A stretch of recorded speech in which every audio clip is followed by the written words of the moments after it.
हमने वेदों में सुना है कि एक छोटे से बरगद के बीज में पूरा एक बरगद का पेड़ छुपा रहता है, अर्थात उस बीज में पूरे बरगद, विशालकाय बरगद जो चाहे तो पूरी पृथ्वी को ढक ले, उसका ब्लूप्रिंट रहता है, उसका कितना विस्तार होना है वह सब उसमें लिखा रहता है। इसी प्रकार यदि विज्ञान के रूप में हम जानना चाहें या आध्यात्मिक रूप में जानना चाहें तो छोटा बड़ा कुछ नहीं होता है। जितनी विशाल चीज़ हमको दिखाई देती है उसका तात्पर्य यही है कि हम कितने छोटे हैं। एक चींटी के लिए हम एक बहुत विशालकाय दैत्याकार प्राणी हैं, लेकिन चींटी से भी कोई छोटी चीज़ हो जो हमारा अनुपात में हो या उससे भी छोटी हो तो वो चींटी उसके लिए दैत्य होगी। उसी प्रकार उस छोटी सी चीज़ के लिए, जीव के लिए और छोटी चीज़ वह दैत्याकार होगी। इसलिए छोटा बड़े अनुपात के ऊपर निर्भर करता है, परंतु देखने वाली आँख वहाँ पर भी हो सकती है। परमात्मा की आँख सब जगह मौजूद है, चाहे आप कितने भी सूक्ष्म रूप में चले जाए, वहाँ एक आँख है जो देख रही है, वह परमात्मा है। इसलिए कहा गया है कि परमात्मा सब तरफ मौजूद है। चाहे हम कितना भी सूक्ष्म होते जाएं और सूक्ष्म होने की संभावना बनी रहेगी। इसलिए अनंत की कल्पना की गई है। हम जितना नीचे जाते जाएं उससे नीचे जा सकते हैं, हम चाहे जितना आगे जाना चाहें उससे भी आगे जा सकते हैं। अर्थात दोनों तरफ कोई अंत नहीं है। यह सृष्टि अनंत है, इसके रहस्य भी अनंत है। चाहे हम सूक्ष्म में कितना ही सूक्ष्म होते जाएं, हमने परमाणु को इलेक्ट्रॉन तक तोड़ लिया, इलेक्ट्रॉन को क्वार्क आदि में तोड़ते जा रहे हैं। उन क्वार्क को भी अगर तोड़ा जाएगा तो उनमें से भी छोटे कण प्राप्त हो जाएंगे। उन कणों को भी तोड़ते जाएं तो और छोटे कण प्राप्त होते रहेंगे। यह श्रृंखला अनंत काल तक चल सकती है। कुछ न कुछ मिलता ही रहेगा जिसको तोड़ा जा सकता है। अगर देखने वाली आँख वहाँ तक भी है, प्रेक्षक वहाँ मौजूद है, तो उसका अवलोकन किया जा सकता है और उसको तोड़ा जा सकता है। तो इसको तोड़ना अनंत बार किया जा सकता है। यह श्रृंखला अनंत काल तक, अनंत समय तक, अनंत बार तक चल सकती है। हम विराट से विराट को भी देख सकते हैं और वह अनंत हो सकता है। हम ब्रह्मांड को विराट मानते हैं, अनंत मानते हैं, तो उससे भी ज़्यादा ब्रह्मांड की कल्पना हमारे वेदों में की गई है। हम कल्पना कह रहे हैं, लेकिन उन्होंने साक्षात उसको देखा था।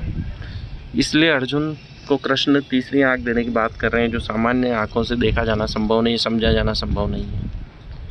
हो सकता है कि ये अनंत काल तक चलने वाली प्रक्रिया है जिसको कभी समझा नहीं जा सकता है। वैज्ञानिक चाहते हैं कि हम सूक्ष्म से सूक्ष्म कण को प्राप्त कर ले, पर ऐसा कभी संभव नहीं होगा, क्योंकि उससे भी ज़्यादा सूक्ष्म खोजे जाने की संभावना बनी रहेगी।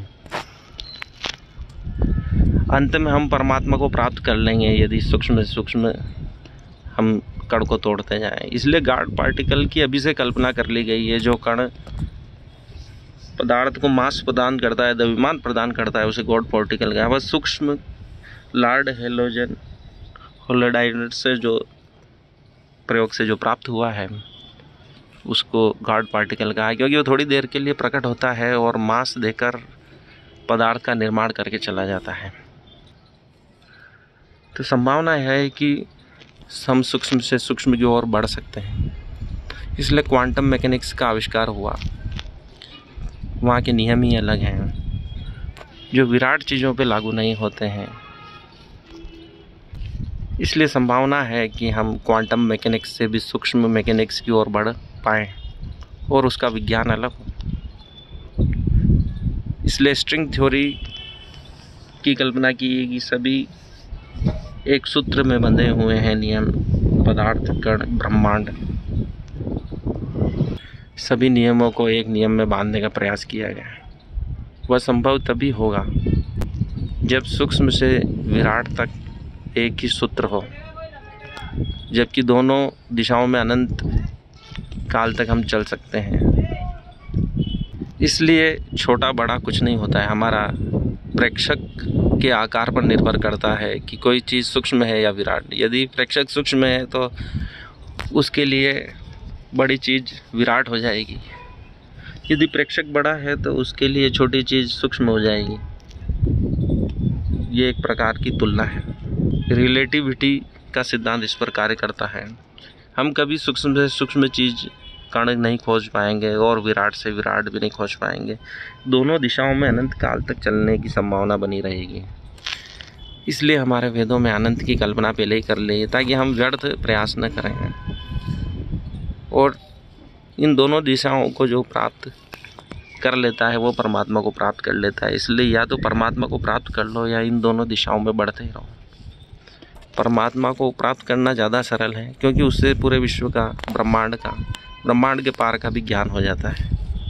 इसलिए थक हार कर मनुष्य ने परमात्मा को प्राप्त करने का प्रयास किया, उसके सूत्र खोजे और कई लोगों ने उन्हें प्राप्त भी किया है। और पूरे परमात्मा को जो जान लेता है वो ये आश्चर्य की बात है, ब्रह्मांड को भी जान लेता है। इसलिए जब अर्जुन को कृष्ण का विराट रूप दिखाई देता है तो वो उसमें ब्रह्मांड भी नज़र आता है, ब्रह्मांड के पार की चीज़ें भी नज़र आती है। अर्थात परमात्मा को जानना अर्थात ब्रह्मांड को जान लेना है, क्योंकि वो दोनों ही दिशाओं में अनंत है।